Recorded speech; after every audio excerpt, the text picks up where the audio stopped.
Actually, I don't think I'm supposed to do that. Okay, so I thought I was gonna go through a very basic, straightforward stunt build for a Grom. I mean, it can kind of translate over to any mini bike. I'm not gonna get too into detail on what each of the parts do. I'm gonna keep it real minimal and easy and straightforward. There's a whole bunch of other parts and aspects to it I'm gonna do a separate video on, and then on top of that, I figure I'll break down each of the parts that I mentioned in this video and do a whole detailed explanation on like different paths you can go with those parts or different versions and whatnot, so I can further explain all that. But this is just going to be a lot more straightforward, very basic, bare bones type of thing.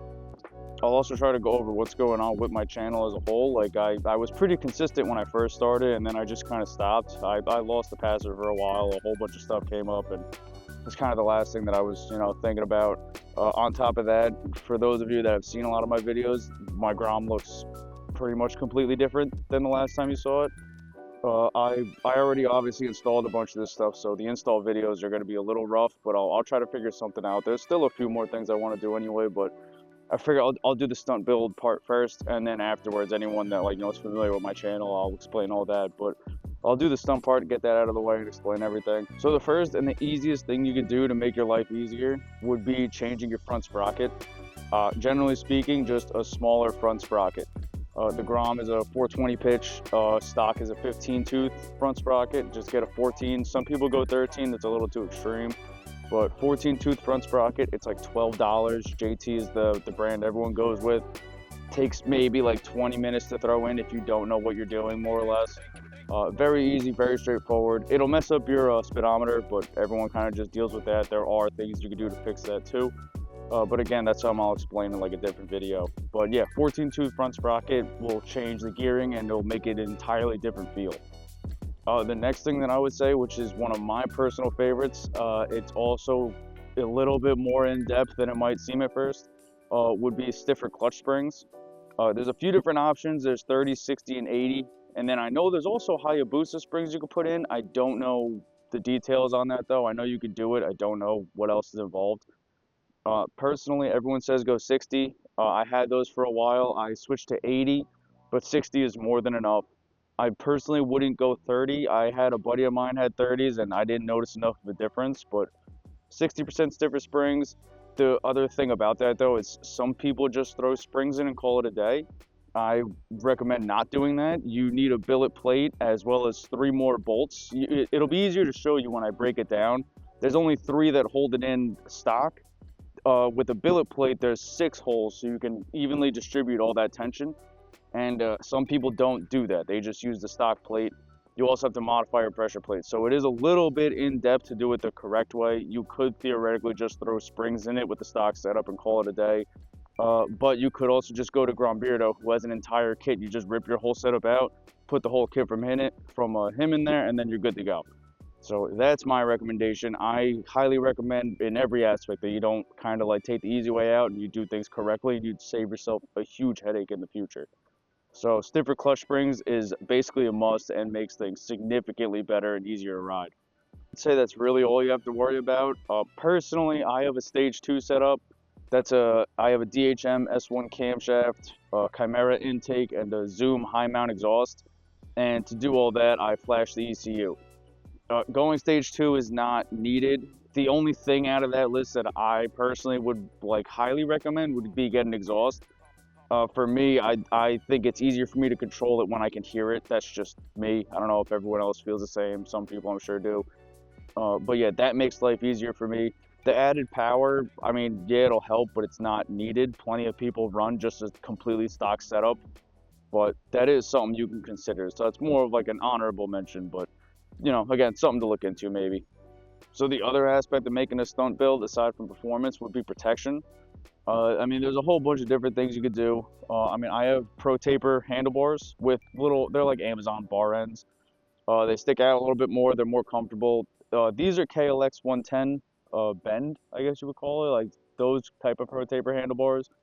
Another popular one is the Honda Minis, which I think are essentially these, but they sit a little bit lower. Don't quote me on that, but I think that's the case. And then pro taper Raptor bars. Those are contours, like they don't have the little crossbar. They're 1 1/8 on the bottom part, and they go out to 7/8, so you can run all your controls. I had those for a while. I liked them, but I preferred the crossbar look. So it's whatever's more comfortable for you. They're a little bit sturdier, less likely to bend, and it also gives something for the bike to hit before it hits all your fairings. The other thing you should look into would be rear sets. There's a bunch of different ones out there. I've tried a few myself. I don't really know what they're called. I guess stunt rear sets, I guess you might call them. I had some other ones, they were higher up and tucked in more. You don't want those. You want like sturdy, durable ones, and you also don't want the pegs to fold in. And you want them to be a little bit longer. Like if you look at mine, they're significantly longer than the stock ones. The stock ones, like I said, they fold in, so that way if you're leaning over and you hit the ground with them, they'll tuck. These, I mean, you don't want to lean and hit the ground, but if the bike falls over, because there's a great chance you're going to drop it a bunch of times, they'll hit those pegs before anything else. So you're going to have the handlebars they'll hit and those pegs. And there's also Durlin pucks at the end.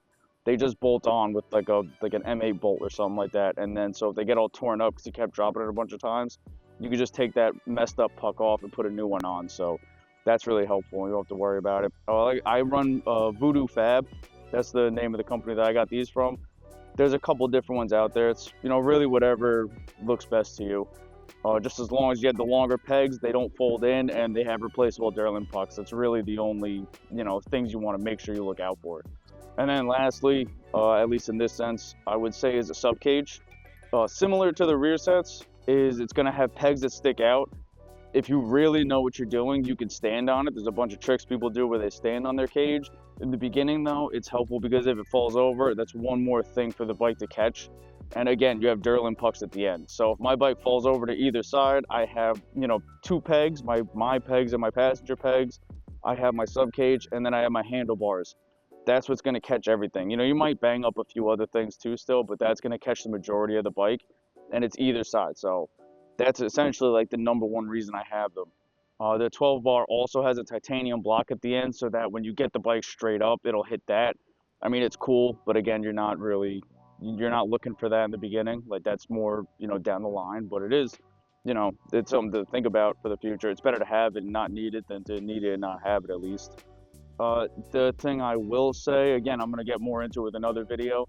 The third gen Groms are the only ones I could really speak on. All of this basically translates to every generation Grom, but I will say for the sub cage, I'm pretty sure for the first and second gen Groms, they only have 4 middle bolts on that like center plate that goes under the seat. I think that's all you can get, but on the third gens, I think there's one brand that only uses the 4 middle bolts, but the rest of them, for the most part, like the one I have, also bolts on the side. So it's 8 bolts total that hold that cage in place, and that's what you want to make sure you get. You want as much, you know, points of contact as you can, because again, you know, some people are standing on it, and on top of that, it's also, you know, if you take a fall, that's your frame essentially. So you want to make sure it's on there good. Just if, like I said, if you're looking into a third gen Grom, make sure that the cage you're looking at bolts on the side. The one that I personally run, the company went out of business a while ago, but I know right now at least, Angry Stunts is like the go-to. And I've worked with one of those cages. I powder coated it for a buddy of mine, and it felt incredibly durable. So I would say I would just point you in that direction. But again, kind of like the rear sets and everything, it's whatever looks best to you, whatever you're more comfortable with, whatever is more budget-wise. But I would suggest Angry Stunts. And yeah, I mean, that's basically it. Like I said, this is a very basic kind of build. There's plenty more, a whole bunch of like smaller ins and outs that I will get into in a later video. I guess another honorable mention would be your clutch lever. The stock one's really long. You want a shorter one. I had a 3-finger RSC lever that was more like a 2-finger if you ask me, but I loved it. Recently, since I was getting more into wheelies, I went to a 1-finger and I love it even more. RSC is the brand everyone goes with. That's what I would recommend. But again, that's just kind of like an honorable mention. That's just, you know, for convenience more. You don't need it. Some people even cut their stock clutch lever. But yeah, as for my channel though, I will say, I changed the name. Well, first off, like I lost the channel a while ago. Didn't really lose it, but like I lost the password to it and I didn't really try that hard to get it back. I've been riding with a buddy of mine, you know, he got me back into recording and everything more. And I was able to get my account back, obviously. I changed the name for a little while, and then I put it back just because I figured I made that last post with the seal savers, and I figured changing the name, and then, you know, I have a handful of subscribers. I didn't want people to see a random guy that they never subscribed to post something and, you know, not know what it was, so I figured I'd go back for now. So I think I'm gonna change the name to Topside Moto. I'm probably gonna juggle Ego Boost and Topside a little bit. I don't know. I just feel like it kind of fits the aesthetic more, I guess. Ego Boost is a little too general, but I do like it. But so if you see Topside Moto or Ego Boost, it's me. I'm gonna try to get more consistent. Like I said, my build is essentially done. I mean, I'm always doing little things here and there, but the big things have been done already.